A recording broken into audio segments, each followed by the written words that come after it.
meron tayong question na sasagutin. Kadalasan nababasa ko sa mga comments, no, yung tungkol sa NGT ni Mike. Paano natanggal yung NGT ni Mike? Kasi sa mga ibang pasyente na na-stroke, na medyo natagalan talaga bago nila matanggal yung NGT. Okay, ano nga ba yung NGT nakakabit sa ilong ni Mike? Ayan pong NGT niya, ang tawag dyan ay nasogastric tubes are typically used for decompression of the stomach in the setting of intestinal obstruction. But it can also be used to administer nutrition or medication to patients who are unable to tolerate oral intake. Kaya yung mga na-stroke kasi, pati yung paglunok nila o yung lalamunan nila naapektuhan. Diba kalahati ng katawan nila, kundi left or right, ay hindi nila maigalaw. So, kasama dyan yung sa lalamunan nila, yung paglunok nila, apektado yan. Kaya nilalagay yung NGT. O yung tinatawag nating nasogastric tubes. So, isi-share ko ito guys para makatulong din sa mga kagaya ni Mike na na-stroke, na para mas mabilis na matanggal yung NGT pa rin ay habang nasa ospital siya ay kumausap pa rin kayo ng mga occupational therapist na pwedeng tumulong sa mga na-stroke na kagaya ni Mike.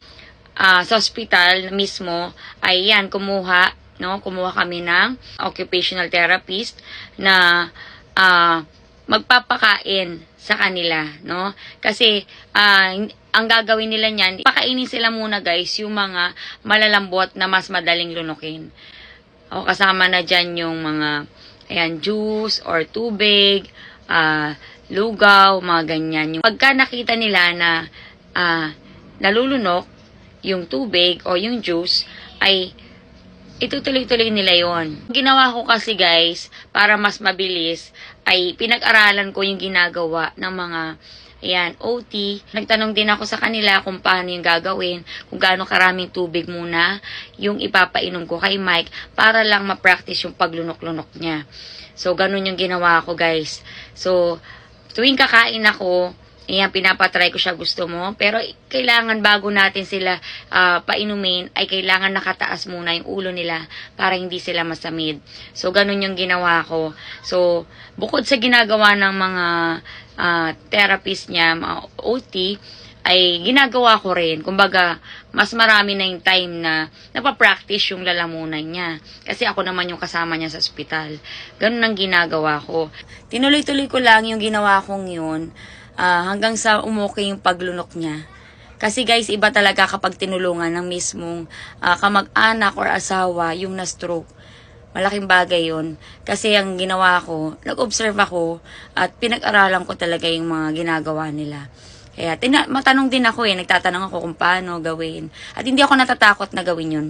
Nagdadasal na lang ako, Lord, tulungan mo ako. Yan ang ginagawa ko. Kasi pag may takot talagi, mahirapan kang gawin yung isang bagay. So ako, sasama ako ng dasal, nagpray ako, at sinubukan kong gawin. At nakatulong yun kay Mike talaga ng malaki. Kasi, dahil umukay na yung paglunok niya, ang ginawa ko naman ay pinatry ko namang ipainom yung mga gamot. Siyempre, hindi biglaan na madami, pa isa-isa.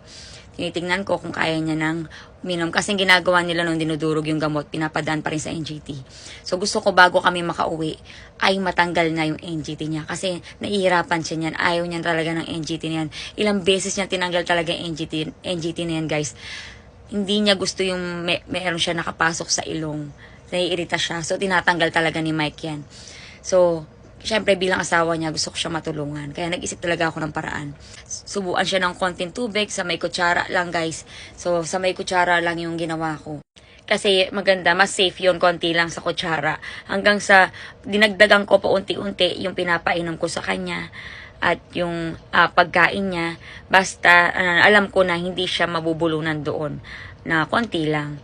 Yan. Umukay yung paglunok niya guys. Umukay talaga. Pati gamot niya ay yan. Umukay na rin.